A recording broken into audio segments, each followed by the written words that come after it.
નમો આવે આવે બેન નમો હરિહંતાણમ નમો સિદ્ધાણમ નમો આયરિયાણમ નમો વસાયાણમ નમો લોય સવ સાહુણમ મેસો પંચણ મુકારો સવ પાવ પરાશરો મંગળાણં ચ સવેસિમ બન્મમ હોય મંગલમ નમો હરિહંતાણમ નમો સિદ્ધાણમ નમો આયરિયાણમ નમો વસાયાણમ નમો લોય સવ સાહુણમ એસો પંચણ મુકારો સવ પાવ પરાશરો મંગળાણં ચ સવેસિમ ભન્મમ હોય મંગલમ નમો હરિહંતાણમ નમો સિદ્ધાણમ નમો આયરિયાણમ નમો વસાયાણમ નમો લોય સવ સાહુણમ મેસો પંચણ મુકારો સવ પાવ પરાશરો મંગળાણં ચ સવેસિમ ભન્મમ હોય મંગલમ અધોલોક ઉધોલોક તીર્ષલોકમાં રહેલા દરેક 3 દિવસ સ્થાવર જીવને સુખ મળે, સાતા મળે, સમાધિ મરણ મળે, જલ્દી બધા જીવો મોક્ષે જાય એવી પ્રાર્થના. શાતામાં છો બધા? તમે શાતામાં છો બે? દેવગુરુ પ્રસાદ.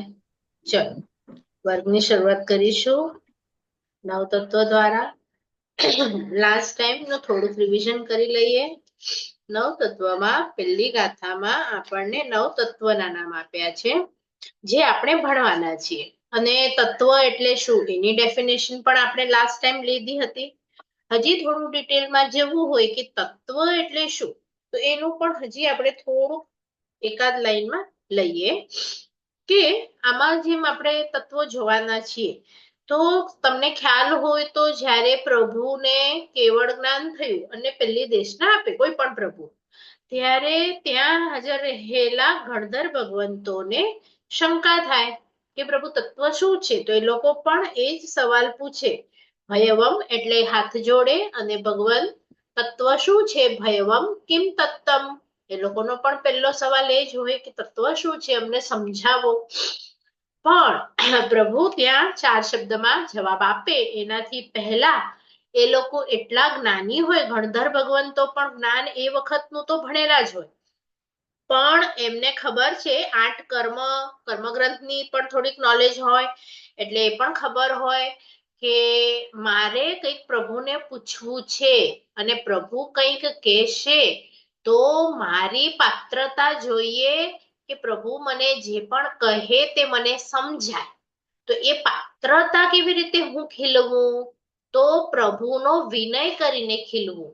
કારણ કે જો મોહનીય કર્મ હાજર હશે તો મને એ કર્મ પ્રભુ જે કહેશે એ મને સમજવા નહીં દે, અને એ મોહનીય કર્મને તોડવા માટે એ લોકો પ્રભુને બહુમાન પૂર્વક પ્રદક્ષિણા આપે. એટલે તમે શાસ્ત્રમાં, કલ્પસૂત્રમાં કે ક્યાંક પણ કથાઓમાં સાંભળ્યું હશે કે હાથ જોડે, માથું નમાવી અને આખી પ્રદક્ષિણા આપે, એટલે એમનો મોહનીય કર્મનો ક્ષમ થાય. અને પ્રભુ પછી 4 જ શબ્દ કે ઉપમેયવા. હવે આ 4 શબ્દ સાંભળી અને એટલું તત્વચિંતન કરે ત્યારે, અને એટલું તત્વચિંતન બહુમાન પૂર્વક કરે કે પ્રભુએ જે કહ્યું એ શું કહ્યું, એનો અર્થ શું કે બધા પદાર્થો, તત્વો ઉત્પન્ન થાય છે, એટલે કોઈ પણ હોય જીવ તો ઉત્પન્ન થાય છે. તો એમને થયું કે આટલું તો યોગ્ય નથી મને તત્વ સમજવા માટે. તો જો પ્રભુ પણ દોડડાયા નથી થતા કે આ લોકો પૂછે છે એટલે બધા શબ્દો હું એક સાથે કહી દઉં, અને એ લોકોને પણ ખબર છે કે અમે હમણાં જેટલો વિનય કર્યો ને એની માટે આટલો જ જવાબ યોગ્ય છે.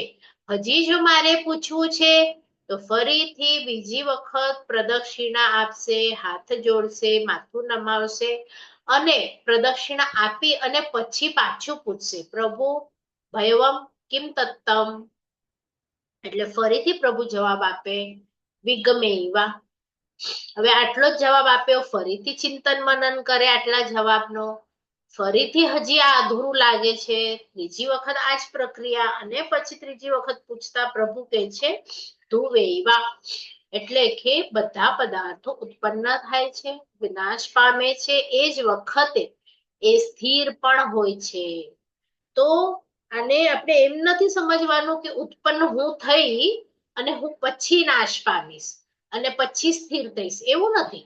જે વખતે હું ઉત્પન્ન થાઉં છું, સમજો કે એક દિવસની છું, તો મારું એક દિવસનું જેટલું મોટું આયુષ્ય હતું એમાંથી એક દિવસ તો ગયો, એટલે એ જ સમય ઉપર મારો વિનાશ પણ થાય છે અને એ જ વખતે મારા આત્માના તત્વો સ્થિર પણ છે. હવે આ જે માત્ર આટલા શબ્દો છે અને જે એમની પહેલી શંકા હતી આપણા ગૌતમ સ્વામીની, તો ખાલી આટલું જ અમે લોકો જયારે ગુરુ ભગવાન પાસે ગયા હતા અને શીખ્યા ને, ત્યારે એમણે કીધું કે આટલી વાત હું કલ્પસૂત્રના 10 મિનિટમાં નહીં સમજાવી શકું. એટલે એમણે જે ચોમાસું બેઠું ત્યારે 4 મહિનાના 16 સન્ડે, એવી રીતે 16 સન્ડે માંથી એક આપણે પર્યુષણના 2 સન્ડે છોડી અને 14 સન્ડે એમણે 3-3 કલાક લીધા અને તો પણ આ વાત અધૂરી રહી. એટલે એમનો ક્ષયોક્ષમ આ ખાલી વસ્તુ માટે એટલો બધો હતો. તો હું પણ તમને થોડીક વારમાં તો ન સમજાવી શકું, પણ તમારા લેવલ ઉપર એટલું સમજવું જરૂરી કે પ્રભુ જ્યારે સમજાવે છે ત્યારે ગણધર ભગવંતો પણ આટલો વિનય કરે છે.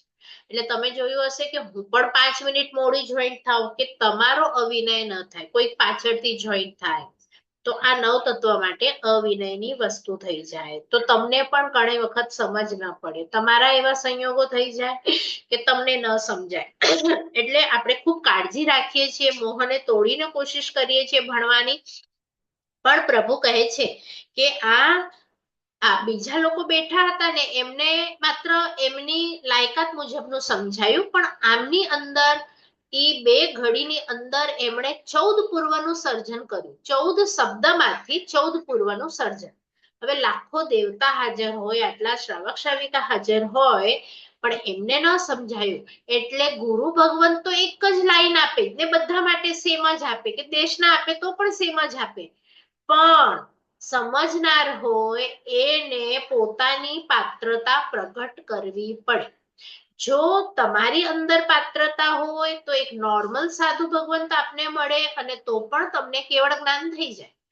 અને જો તમારી પાત્રતા ન હોય તો ગમે એવા સિમંદર સ્વામી મળે, ગમે એવા તમને મહાતીર્થ મળે, ગમે એવું એટલું મોટું શાસ્ત્ર મળે, ગમે એટલી મોટી દીક્ષા મળે, પણ તમારી પાત્રતા ન હોય તો તમને ન મળે. એટલે ગુરુ હોય કે પાલીદારના હોય કે શાસ્ત્ર હોય, એ બધા આપણા વિકાસમાં નિમિત્ત હોય છે. નિમિત્ત આપણને પુણ્યથી મળે, પુણ્ય હોય તો સારા નિમિત્ત મળે, પુણ્ય ઓછું હોય તો ઓછા સારા નિમિત્ત મળે. પણ જે આપણું કામ થાય છે, કેવળ જ્ઞાનનું કહો, સંકિત પામવાનું કહો, ભણવાનું કહો કે પ્રગતિનું કહો આત્માની, એ બધું તમારા પુરુષાર્થના કારણે થાય છે. કારણ કે સ્કૂલમાં પણ ટીચર તો બધાને એક જ ભણાવે, પણ કોઈકને 90 આવે, કોઈકને 40 આવે, તો પણ ત્યાં ઘણી વખત જ્ઞાનાવરણીય કર્મનો ક્ષેપક્ષમ ઓછો કે વધુ હોય. તો જૈન દર્શન કે છે જ્ઞાનાવરણીયનો ઓછો હોય એમાં અમને વાંધો નથી, કે મેં તમને ક્યારે નથી કીધું કે મને તમારી બધી ગાથા પરફેક્ટ જોઈએ, અક્ષર સારા જ જોઈએ, 100 માંથી 100 આવવા જ જોઈએ, એવું નથી. પણ આ ભાવમાં મોહનીય કર્મનો ક્ષયોક્ષમ તો જૈન દર્શન માટે ખૂબ જરૂરી છે. એટલે ભણતી વખતે આપણે અવિનય ન થાય, અને જ્યારે ભણતા ન હો ત્યારે પણ જ્ઞાનીની અસાધના ન થાય, વગેરે વગેરે માટે પ્રભુએ જતા જતા છેલ્લા દિવસે કેવળ જ્ઞાન, અંતિમ સમય હતો ને ત્યારે પણ જે દેશના આપીને 2 દિવસની, એમાં પણ સૌથી પહેલો પાઠ એમણે વિનયનો મૂક્યો, કે વિનય તો જોઈશે. ભલે માસ્તુસ મુનિને 2 જ શબ્દ આવડતા હતા, પણ વિનય ભરપૂર હતો. જેટલા વખત ગુરુ આવે જાય, એક દિવસ એમને કંટાળો નથી આવ્યો. આ કંટાળો છે ને એ પણ એક મોક્ષે જવા માટેનો દોષ છે. જ્યારે તમે જૈનોલોજીની 5th બુક કરશો, 8 દ્રષ્ટિ આવશે, તો એમાં આ જે 8 ભૂમિકાઓ છે આત્માની, એમાં પહેલી ભૂમિકામાં જ જે જવા નથી દેતો, આપણને મિથ્યાત્વ કાઢવા નથી દેતો, તો જે એમાં દોષો 8 બતાડ્યા, એમાં સૌથી પહેલો આ અરુચિ, આ કંટાળો એ છે. તો તમે એટલી પ્રાર્થના કરજો કે આ ભણતા ભણતા મને અરુચિ, મને કંટાળો તો ન જ આવે, ભલે મને સમજાય કે ન સમજાય. જો નાના વર્ણનો ક્ષેત્રક્ષમ ઊંચો હોય તો ઓછું સમજાય, પણ ઓછું સમજાય માટે તમારે છોડી દેવાનું કે ડબલ વખત ભણવાનો પ્રયત્ન કરવાનો એ તમારા હાથમાં છે. બરાબર. મોહરાજા તો એમ જ ઈચ્છે કે તમે સુઈ જાઓ, જલસા કરો, ન ભણો તો જ તમે સંસારમાં રહી શકશો. પણ તમારે એની સામે ઊંધો પ્રયત્ન કરવાનો છે, પ્રયાસ કરવાનો છે. એટલે આ જે પ્રભુએ કહ્યું, અને એ વખતે એ લોકોએ આખું જે કર્મોની ભાષા છે ને થોડી અઘરી છે, પણ એ વખતે એ લોકોને બધું જ સમજાયું કે આ 6 દ્રવ્યથી જગત બનેલું છે. પછી તમે ક્યાંક નામ સાંભળ્યું હશે, આત્મા અથવા તો દ્રવ્ય ગુણ પર્યાય. આ મોટા મોટા શાસ્ત્રો છે આપણા, દ્રવ્ય ગુણ પર્યાય. તો બધાને આનો ખ્યાલ છે કે એક લાઈનમાં કહું? જેમ આપણે લાસ્ટ ટાઈમ ગુણો લીધા હતા બધાના, અધર્માસ્તિકાયનો ગુણ શું, ધર્માસ્તિકાયનો ગુણ શું. તો દ્રવ્ય ગુણ અને પર્યાયમાં એટલે એટલું કહીશ કે દ્રવ્ય હોય ઈ શાશ્વતા હોય. શાશ્વતા એટલે આપણું આત્મા દ્રવ્ય છે એ શાશ્વતું છે. એ તમે કોઈ પણ અનંત પેઢી, અવસર પેઢી, ઉત્સર પેઢીમાં જન્મ લેશો, કોઈ પણ ભાવમાં હશો, તો તમારો આત્મા તો રહેવાનો જ છે, દ્રવ્ય. પણ પર્યાય, પર્યાય એટલે શું? એની આ ભાવમાં હું સ્ત્રી છું, નેક્સ્ટ ભાવમાં તિર્યંચ, દેવ, નારકી, કોઈ પણ રૂપ લઈ શકું, તો એને પર્યાય કહેવાય. બરાબર. પણ જીવના જે ગુણો છે, આત્માના જે ગુણો છે, એ તો દરેક ભાવમાં મારી સાથે એઝ ઇટ ઇઝ રહેવાના જ છે. તો એક એક્ઝામ્પલ આપું, સોનું એ એક દ્રવ્ય છે, પણ એમાંથી તમે બંગડી બનાવો, ચેઇન બનાવો, એ એનો પર્યાય છે. પણ જેવું સોનું હશે 18 કેરેટનું, તો પર્યાયમાં પણ 18 કેરેટનું આવશે, અને 24 કેરેટનું હશે તો પર્યાયમાં પણ 24 કેરેટનું આવશે. તો એવી રીતે દ્રવ્યની અંદર એના ગુણો પણ રહે, એનો પર્યાય પણ રહે. પર્યાય અનિત્ય છે અને ગુણો જે છે તે નિત્ય છે. એટલે એનો ચળકાટ જે ગુણધર્મ છે એ ક્યારે પણ એનાથી જુદો થવાનો નથી. તો એમ આપણે જીવ તત્વ વિશે ભણીશું કે જીવના શું ગુણો છે, અજીવ શું છે, એના ગુણો શું છે. એનાથી મને એટલી ખબર પડશે કે મારા ગુણો ક્યારે પણ બદલાવાના નથી, મારો પર્યાય બદલાઈ શકે છે.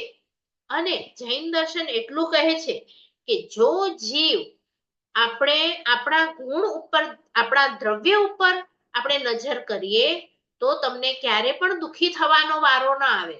પણ જો તમે પર્યાય ઉપર નજર કરો તો તમને દુખી થવાનો વારો આવે. દાખલા તરીકે સમજો કોઈએ મારા બંગડીમાંથી વીંટી બનાવી, તો હું રડું, અરે બાપરે, તમે મારી કેમ બંગડીમાંથી વીંટી કરી? પણ તમે માર્કેટમાં જાઓ તો એ સોનાની બંગડી તરીકે આપો કે વીંટી તરીકે આપો, તમને વેલ્યુ એટલી જ મળવાની કે નહીં? એમ આપણા કિંમતી આત્માની કોઈ પણ ભાવમાં તમે જાઓ, એની વેલ્યુ તો એટલી જ રહેવાની છે. આપણે કેમ મૃત્યુથી ડરીએ છીએ? કારણ કે આપણે આપણા પર્યાય ઉપર નજર કરીએ છીએ કે મારો જે આ દેહ છે એનું મૃત્યુ થવાનું છે. તો એ આપણે અજીવ તત્વમાં જોઈશે કે અજીવ તત્વનું લક્ષણ જ પૂદગલ, કે પૂરણ થવું અને ગલન થવું, એટલે કે એનો જન્મ હોય તો એનો નાશ થાય ને થાય. તો પછી મારો આ ભવનો પર્યાયનો નાશ થાય છે, પણ મારો, હું આત્મા છું અને આત્માનો નાશ તો થાય જ નહીં. એ તો મારી સાથે દરેક ભાવમાં રહેવાનું જ છે. તો હું કેમ ચિંતા કરું? માત્ર એટલું જ કે મારા અનંત કાળમાં પરિવારજનો બદલાય છે, તો એ તો હમણાં પણ બદલાશે. તો જો તમે શાસ્ત્રમાં થોડી ઘણી શ્રદ્ધા કરો, નિયમોમાં જાઓ, તો તમારો ભય ઓછો થઈ જાય. કઈ સમજાયું? કેમ આપણે 6 દ્રવ્ય ભણવાના છે?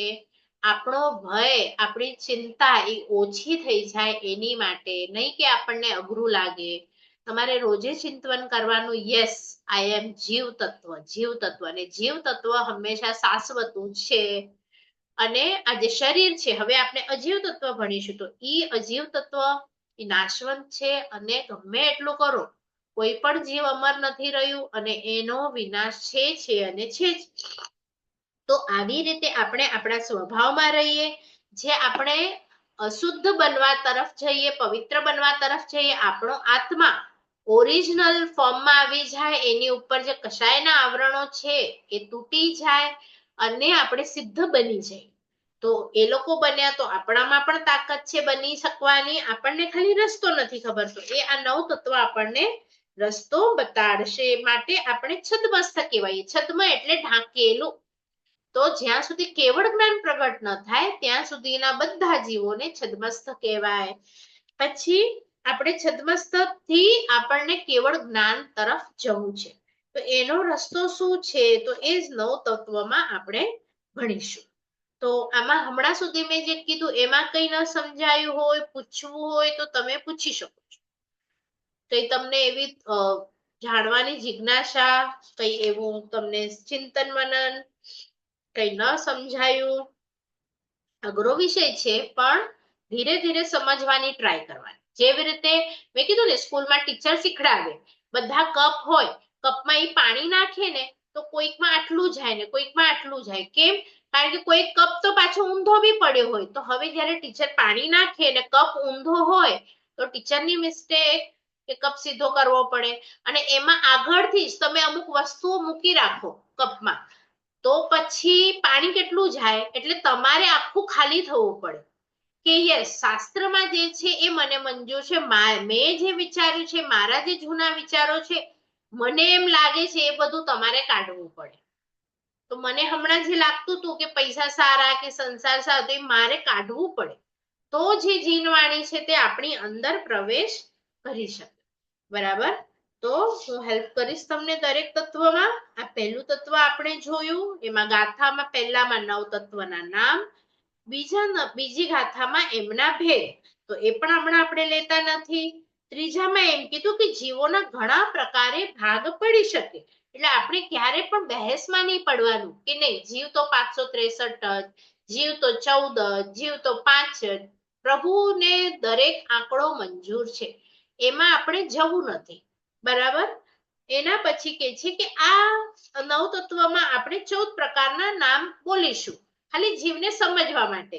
તો ત્યાં ઘણી વખત એમ જ આવી જશે કે અપર્યાપ્ત તેન્દ્રિયની વાત કરું છું, પર્યાપ્ત સંઘની પંચેન્દ્રિયની વાત કરું છું. તો એમાં પછી બધા ઘણા જીવો આવી શકે. એમાં તિર્યંચ પણ આવી શકે, દેવ પણ આવી શકે, નારકી પણ આવી શકે અને મનુષ્ય પણ આવી શકે. જ્યારે સંઘની, તિર્યંચ, પંચેન્દ્રિયની કે મનુષ્યની વાત થતી હોય ત્યારે એમાં ઘણા જીવો આવી શકે. તો આવી રીતે 14 ભેદ કોઈને ન સમજાયા હોય, એક વખત રિપીટ કરું કે બધાને ખ્યાલ છે 14 ના નામ. એકેન્દ્રિય, બેઇન્દ્રિય, તેન્દ્રિય, ચોરેન્દ્રિય, પંચેન્દ્રિય, સૂક્ષ્મ અને બાદર, સંઘની અને અસંઘની. બરાબર? આવી રીતે 14 અપર્યાપ્ત, પર્યાપ્ત 14 ભેદ થશે. એના પછી આપણે લક્ષણો જોયા હતા ગયા વખતે કે દરેક તત્વ હોય એનું એક લક્ષણ હોય જ. તો અહીંયા જીવના લક્ષણો શું છે? તો જ્ઞાન, દર્શન, ચારિત્ર, તપ અને વીર્ય.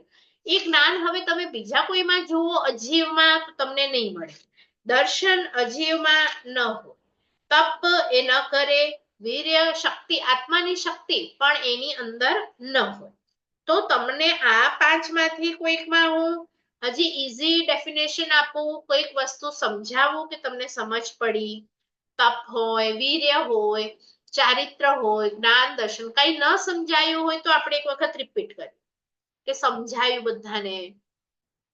જે જીવના લક્ષણો છે ને, તમને જોઈએ તો નાની નાની ડેફિનેશન પણ આપીશ કે જો એ બુકમાં હોય, તમને ન સમજાતી હોય તો બીજી આપું. દાખલા તરીકે વીર્ય છે, તો વીર્ય એટલે શું? તો કે તમારો ઉત્સાહ, તમારો બળ, તમારી આત્માની શક્તિ.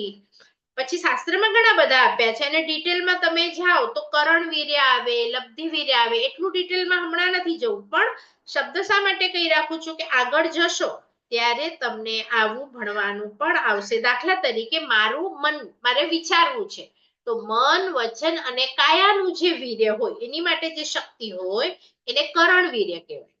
અને મારું જ્ઞાન, દર્શન, જે મારા અંદરના ભાવો છે, એ ભાવો માટે મને લબ્ધિ વીર્ય જોઈએ. તો એ લબ્ધિ વીર્ય ઘણા બધાના અલગ અલગ હોય. પોતપોતાના પુરુષાર્થથી જેટલું તમે તમારા કશાયો ઓછા હોય એટલી તમારી અંદર લબ્ધિ વધુ ખીલે. તો ઘણા 14, બધા જ 14 આપણે કહીએ ને 7મા ગુણસ્થાનક પર આવે એટલે બધાને 14 પૂર્વ ભણી શકે કે બધાને બધી લબ્ધિઓ મળી જાય. આહારક શરીર બનાવવાની લબ્ધિ હોય તો એવું કમ્પલસરી નથી. એની માટે અંદર તમારે શું કહેવાય પુરુષાર્થ જોઈએ. દાખલા તરીકે આમ બે સ્ટેટમેન્ટ હું તમને સમજાવું, અઘરું છે પણ સમજવાની કોશિશ કરો. તમે જયારે કર્મગ્રંથ ભણશો અથવા બીજો કર્મગ્રંથ, એમાં 14 ગુણસ્થાનક આવશે. એમાં એવું આવશે કે જ્યારે જીવ સંકિત પામે, એટલે કે ચોથું ગુણસ્થાનક, એટલે કે તમારું મિથ્યાત્વ, ખોટી સમજ નીકળી જાય, ત્યારે સંકિત આવી જાય.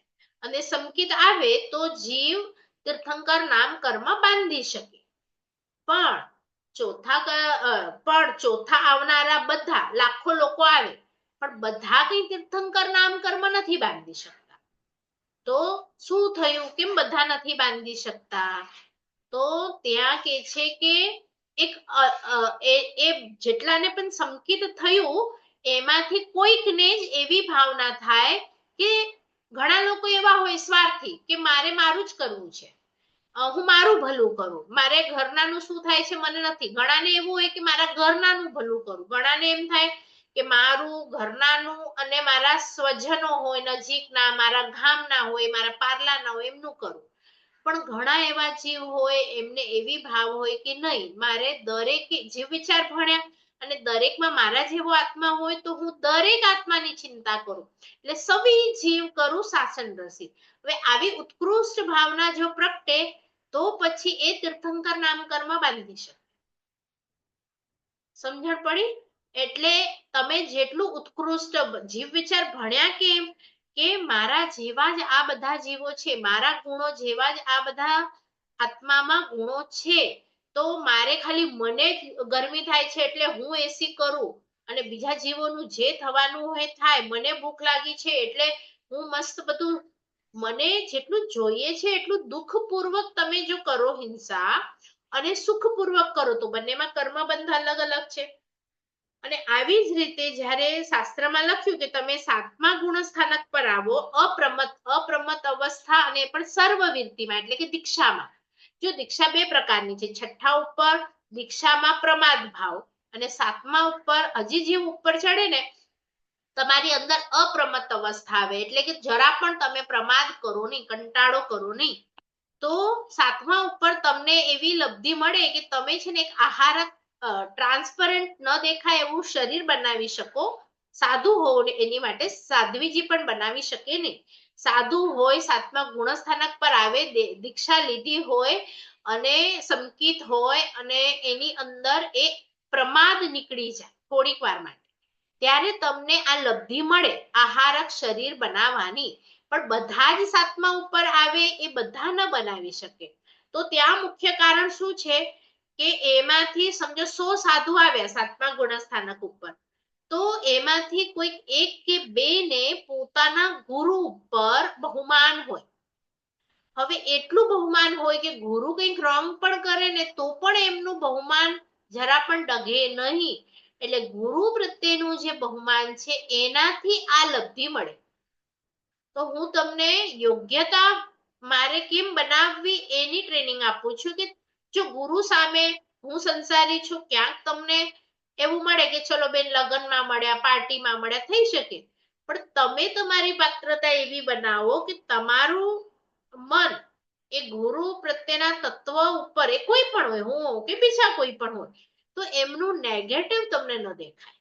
તમે તમારી પાત્રતા એટલી વિકસાવો કે તમને તમારી આ વસ્તુઓ લબ્ધિઓ વગેરે છે ને તમારી અંદર પવિત્રતા હશે, કશાયો ઓછા હશે તો તમને મળી શકે છે. એવું આપણે જોયું કે નહીં શાસ્ત્રમાં કે ગૌતમ સ્વામીને કેવળ જ્ઞાન નથી પણ એમના શિષ્યોને કેવળ જ્ઞાન છે. થઈ શકે ચંડરુદ્રાચાર્ય ગુરુ મારે છે પણ શિષ્યને ગુરુ માટે એટલું બહુમાન છે કે એમને કેવળ જ્ઞાન થઈ ગયું.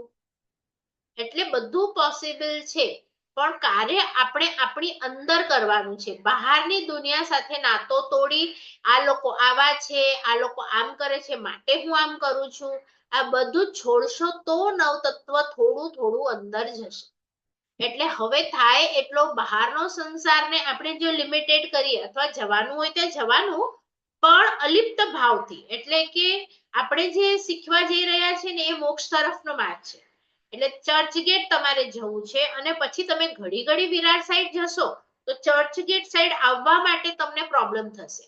એટલે થાય એટલું આપણને સંસારથી કંટ્રોલ રાખવાનું. ભલે તમે દ્રવ્યથી ત્યાં હો, હાજર હો, પણ મન તો મારે ક્યાં રાખવું એ મારા હાથમાં જ છે. માટે આપણે આ બધું ભણી રહ્યા છીએ. તો તમારું વીર્ય, આત્માની શક્તિ, તો હજી પણ એને જો ઘણા હજી ઉપરની આપણે કહીએ ને થોડા હજી વધુ ભણેલા હોય એ લોકો નવતત્વ જ્યારે ભણે ત્યારે આ બધાને સંસ્કૃતના શબ્દોથી પણ અમે શીખડાવીએ. દાખલા તરીકે વીર્ય હોય શબ્દ, તો વી એટલે વિશેષથી આત્માને, વી એટલે વિશેષથી આત્માને, અને ઈર્યતિ એટલે તે ક્રિયામાં પ્રેરવે અથવા તો પ્રેરે. તો એટલે શું? વીર્ય એટલે કે મને કઈ દિશામાં કામ કરવું એ મારું વીર્ય, હું એમાં નાખું. મને ઘણી વસ્તુ કરવી હોય પણ મારી અંદર વીર્ય જ ન હોય, તાકાત જ ન હોય, કારણ કે મેં આંખોને ટીવીમાં બગાડી નાખી, ન્યૂઝપેપર, મેગેઝિનમાં. તો મને જ્યારે ધાર્મિક બુક વાંચવી છે ત્યારે ઊંઘ આવે છે. તો તમારી આત્માની શક્તિઓને એટલી ભેગી કરવાની અને સારા માટે ભેગી કરવાની, નહીં કે એને સંસારમાં યુઝ કરવાની. કારણ કે આત્માની શક્તિ એક સમય ઉપર એક જ જગ્યા ઉપર વપરાય. પછી તમે ખાવામાં, બોલવામાં, એટલે આ લોકો જેટલા જ્ઞાની હશે ને તમે જોજો કેટલું ઓછું બોલશે, મૌન રહેશે વધારે. જ્યારે એમને બોલવું હશે ત્યારે બે જ શબ્દ બોલી અને પૂરું કરશે. ત્રીજો શબ્દની જરૂર નહીં હશે તો ત્રીજો શબ્દ બોલશે પણ નહીં. આપણી આત્માની શક્તિઓ વપરાય છે, એટલું ધ્યાનમાં રાખજો. એટલે બને એટલું તમારું વીર્યને સારી વસ્તુઓ માટે યુઝ કરજો. બરાબર. પછી ઉપયોગનો પણ મેં કીધું તું લાસ્ટ ટાઈમ, જ્ઞાન અને દર્શન. એનો જ્યારે તમે વપરાશ કરો ત્યારે એને કહેવાય ઉપયોગ. એટલે જ્ઞાનનો ઉપયોગ કરો તો જ્ઞાનોપયોગ, દર્શનનો ઉપયોગ કરો તો દર્શન ઉપયોગ. અને એમાં પણ અલગ અલગ નામ છે, સાકાર ઉપયોગ અને નિરાકાર. તો જ્ઞાન માટે સાકાર શબ્દ છે અને દર્શન માટે નિરાકાર. નિરાકાર શા માટે? કારણ કે આપણે જ્યારે કોઈ પણ વસ્તુને આકાર, હવે એ થોડુંક આપણે મને લાગે છે દંડકમાં જોઈશું ને તો તમારા માટે આજનો ક્લાસ અઘરો થઈ જશે. પણ ખાલી હમણાં તમારે બે શબ્દ જ યાદ રાખવાના છે. એના પછી આપણે પ્રાણ અને પર્યાપ્તિ જોઈ હતી કે પર્યાપ્ત આપણે જીવ વિચારમાં પણ જોયું હતું કે 6 પર્યાપ્તિઓ છે અને દરેક જીવ, એક ઇન્દ્રિયને અલગ પર્યાપ્તિ જોઈએ, બે ઇન્દ્રિયને અલગ જોઈએ, 6 માંથી કોઈકને 4 જોઈએ, કોઈકને 5 જોઈએ, કોઈકને 6 જોઈએ. અને પછી આપણે પ્રાણો જોયા હતા કે 10 પ્રકારના પ્રાણ છે. અને એ પ્રાણમાં પણ એવું જ છે કે જો હું એકેન્દ્રિય હોઉં તો મને એક જ ઇન્દ્રિય છે તો પ્રાણમાં ઇન્દ્રિય પણ આવે, બળ પણ આવે. તો 3 પ્રકારના બળ છે, મનોબળ, વચન બળ, કાય બળ. તો વચન બળ 2 ઇન્દ્રિય વાળાથી શરૂ થાય, એટલે એકેન્દ્રિય અને વચન બળ પણ ન હોય. અને ત્રીજું હતું શ્વાસોશ્વાસ, તો એ બધાને જ હોય શ્વાસોશ્વાસ તો. અને આયુષ્ય, તો આયુષ્ય પણ બધાને હોય. આ બે બધાને હશે પ્રાણમાં. તો તમારે કાઉન્ટિંગ કરીને આપણે જીવ વિચારમાં પૂરું કર્યું હતું. તમે કહો તો ફરીથી આપણે એક વખત લઈ લઈએ. કોઈને ડાઉટ છે પ્રાણમાં? આપણે ત્યાં તમે જીવ વિચારના ક્લાસના રેકોર્ડિંગ જોશો એમાં દેખાશે દ્રવ્ય પ્રાણ અને ભાવ પ્રાણ. તો દ્રવ્ય પ્રાણ 10 છે, મેં જે હમણાં કીધા, 5 ઇન્દ્રિય, 3 બળ, આયુષ્ય અને શ્વાસોશ્વાસ, 10 પ્રાણ. અને એમાં પણ મેં કીધું તું ભાવ પ્રાણ. ભાવ પ્રાણ એટલે શું? આપણે જ્યારે અહીંયા ગુજરી જઈએ ને ત્યારે 10 વસ્તુ શરીર સાથે જોડાયેલી છે, એ અહીંયા જ રહી જાય. તમારી ઇન્દ્રિય અહીંયા રહી જાય, શ્વાસોશ્વાસ રહી ગયું, આયુષ્ય રહી ગયું. પણ ભાવ પ્રાણ આત્મા સાથે જોડાયેલું છે. માટે તમે જ્યારે ભાવ ચેન્જ કરો ત્યારે એ તમારી સાથે આવે. તમારું જ્ઞાન તમારી સાથે આવે, તમારા દર્શન તમારી સાથે આવે, ચારિત્ર સાથે આવે. તો અહીંયા એમ લખ્યું કે જેમાં જેટલું જ્ઞાન વધારે, દર્શન વધારે, ચારિત્ર વધારે, તમે જો એની સાધના કરો તો તમને વધારે દોષ લાગે. તો તમે રિયલ લાઈફમાં પણ જોશો કે તમે નરેન્દ્ર મોદીને માત્ર ગાળ આપો તો તમને શું થાય? સજા થાય કે ન થાય? કારણ કે એની પોસ્ટ મોટી છે. તો આપણા ત્યાં તીર્થંકરોની પોસ્ટ મોટી, ગણધર ભગવંતોની પોસ્ટ મોટી, એનાથી નીચે આચાર્ય ભગવંત, ઉપાધ્યાય ભગવંત, સાધુ ભગવંત. તો સાધુ ભગવંત તો પણ પંચપરમેષ્ઠીમાં છે. એટલે તમે જો એમને કંઈક કહો તો તમને દોષ વધુ લાગે. પછી સાધર્મિકોને કંઈક કહો તો એનાથી થોડોક ઓછો, પછી તમે અન્ય ધર્મીને કહો, તિર્યંચને કહો, આમ ધીરે ધીરે ઓછું થતું જાય. પણ લાગે તો ખરું જ. તો તમે હમણાં એક ભિખારીને ગાળ આપો તો કઈ તમને જેલ ન થઈ જાય, પણ નરેન્દ્ર મોદીને આપો તો તમે વસ્તુ તો બંનેમાં એક જ કરો છો. તો એમ આપણે એક બીજા માટે ખરાબ વિચારીએ, સાધુ ભગવંત માટે વિચારીએ, ગણધરો માટે વિચારીએ અને તીર્થંકરો માટે કંઈક એવું વિચારીએ કે પ્રભુએ કેટલું અઘરું ધર્મ બતાવ્યું છે, કેટલા બધા કન્ડિશન્સ મૂક્યા છે, આ તિથિના આ નહીં ખાવાનું, એટલે પ્રભુએ કેમ આવું કર્યું, એટલે એક એવું પ્રભુ માટે પણ ક્યારેક વિચાર આવી જાય તો પ્રતિક્રમણ જે આપણે રોજે કરીએ છીએ એમાં માફી માંગી લેવાની. કારણ કે ત્યાં તમને અશાંતના વધારે થાય છે, કારણ કે પ્રભુનું જ્ઞાન કેવળ જ્ઞાન છે. કેવળ જ્ઞાનમાં જોયું છે આવો આરો આવશે, એમને તકલીફ પડશે, છતાંય આપણા ભલા માટે એમણે આ રૂલ્સ કન્ડિશન્સ બનાવ્યા છે કે જો વચ્ચે વચ્ચે તિથિ મૂકીશ તો તમારા કર્મો તૂટશે, તમારા પાપો ઓછા થશે. તો આપણા ભલા માટે એમણે મૂક્યું છે, બાકી પોતે તો તરી જ ગયા છે, કારણ કે કેવળ જ્ઞાન થઈ ગયું છે, મોક્ષ તો એમનો થઈ જ ગયું છે. એટલે ક્યારે પણ આપણને તકલીફ પડે તો બીજા માટે એવું વિચારવું નહીં. પછી ગુરુ આવે છે તો ઘણા લોકો ગુરુ માટે પણ એવું વિચારે, સમજો કોઈ ગુરુ ભગવંત હોય ક્યાંક કે લખાવો, તો એ લખાવો કે છે આપણો પરિગ્રહ તોડવા માટે કે છે. આપણે કદાચ એ ખાતું સીધાતું હોય, કદાચ જે પણ હોય તે, પણ મારા આત્માના કલ્યાણ માટે કે છે એમ વિચારવાનું. એટલે એ લોકો માટે આપણે કઈ પણ અશાંતના ન થાય એવું કરવાનું. કારણ કે જો આપણે આ પ્રાણ ભણ્યા તો તત્વથી એટલા માટે ભણ્યા કે એમનું જ્ઞાન દર્શન ચારિત્ર આપણા કરતા 100% ઊંચું છે. તો જે આપણાથી ઊંચા હોય ગુણમાં, પછી સંસારમાં પણ તમારા વડીલોના ઉપકાર હોય, તમારા ઉપર જેમણે પણ ઉપકાર કરે છે, કોઈ એવા પાડોશી હોય, કોઈ એવા મિત્રો હોય, તો પણ એમના જ્ઞાન દર્શન ચારિત્ર વધારે હોય, ઓછા પણ હોય, કદાચ તમારા ઉપકારી છે તો ઓછા પણ હોય તો પણ એમની અસાધના કરવી નહીં, એવું જૈન દર્શન આપણને શીખવાડે છે. જો આ બધી ટર્મ્સ કન્ડિશન જીવ તત્વ માટે છે, તો જેટલું તમે જીવને જાણશો, ઓળખશો, તમે પોતે જીવ છો એટલે જીવને ઓળખવું ખૂબ જરૂરી છે. હજી પણ તમને જીવ માટે કંઈક ઓળખાણ જોઈતી હશે, આપણે જ્યારે જ્યારે અજીવ તત્વો પણ ભણીશું ત્યારે ત્યારે પણ ઈ અજીવ તત્વ સાથે પણ જીવ કનેક્ટેડ છે, એટલે એમાં પણ જીવ તત્વનું થોડું થોડું તો આવશે. હવે આપણી મીટિંગ કદાચ 1-2 મિનિટમાં પૂરી થાય તો ફરીથી 10 મિનિટ રહીને જોડાશું. અને આપણો જીવ તત્વ હવે અજીવ, હમણાં આપણે બધું જીવ તત્વની રિલેટેડ જોયું, પણ અજીવ તત્વ સાથે જ્યારે જોડાય છે ત્યારે શું થાય છે, ત્યારે એના ગુણધર્મો શું છે, ત્યારે એની પ્રોપર્ટી શું છે, એ બધું જોવાનું છે. દાખલા તરીકે તમે H2O નામ સાંભળ્યું હશે, પાણીનું. તો જ્યારે H એટલે કે હાઇડ્રોજન અને ઓક્સિજનનું કોમ્બિનેશન, તો હાઇડ્રોજન પણ એના ગુણધર્મ અલગ છે, ઓક્સિજનના ગુણધર્મ અલગ છે, પણ જ્યારે બંને જોડાય છે ત્યારે શું થાય છે, એક નવી વસ્તુ બની પાણી, અને એના ટોટલી ગુણધર્મ અલગ થઈ ગયા. તો આપણું જે શરીર છે ને એ પણ 8મી અજાયબી છે દુનિયાની, કે અંદર આત્મા છે તે જીવ તત્વ છે અને બહારથી જે તત્વ છે તે અજીવ તત્વ છે. અજીવ તત્વના ગુણધર્મ અલગ, જીવ તત્વના ગુણધર્મ અલગ, પણ પાછા બંને જ્યારે જોડાય ત્યારે પાછા ગુણધર્મ અલગ બની જાય. તો પહેલા આપણે જીવને શીખ્યા, પછી આપણે અજીવને શીખીશું, અને પછી બંને જ્યારે મળે છે ત્યારે શું પ્રોબ્લેમ થાય છે આપણે ઈ પણ આપણે જોઈશું.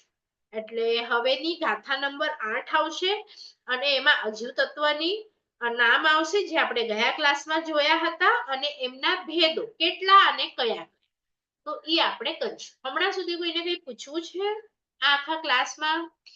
કંઈ તમને ન સમજાયું હોય, નવું લાગ્યું હોય, તમારા વિચાર શેર કરશો તો મને ખબર પડશે. બોલ, શું કેવું છે? બોલો ચંદ્રિકાબેન. બેન, મને જ્ઞાનનું ન સમજાયું કે આપણે જ્ઞાન બીજા ભાવમાં લઈ જઈ શકીએ તો આપણે પાછી નવેસરથી તો શીખવું જ પડે છે ને બધું. હા, જ્ઞાનના 2 પ્રકાર છે. જે તમે નવું સ્કૂલમાં ભણો છો ને ABCD, એ જ્ઞાન શું છે, એ અક્ષર રૂપે છે, તો એ જ્ઞાન અલગ. અને જે આત્મામાં આપણને ખબર છે કે ગોળ હોય ને એ મીઠું જ હોય, કોઈ ચખાડે તો આમ કરવાનું, અને તીખું હોય તો આમ કરવાનું, અને કોઈ મારે તો રડવાનું, તો એ જ્ઞાન અલગ અને એબીસીડી દ્રવ્યરૂપ જે જ્ઞાન છે એ અલગ. તો જે શરીરથી તમે બોલો છો ને ABCD એ અહીંયા જ રહી જશે, કારણ કે શરીર સાથે કનેક્શન છે. જે આત્મા સાથે કનેક્ટેડ છે, દાખલા તરીકે હું તમારા મમ્મીના ફોટોને મારું તો તમને અંદરથી લાગણી દુઃખની થશે, અને કોઈક માળા પહેરાવે તો સુખની થશે. તો એ આત્મા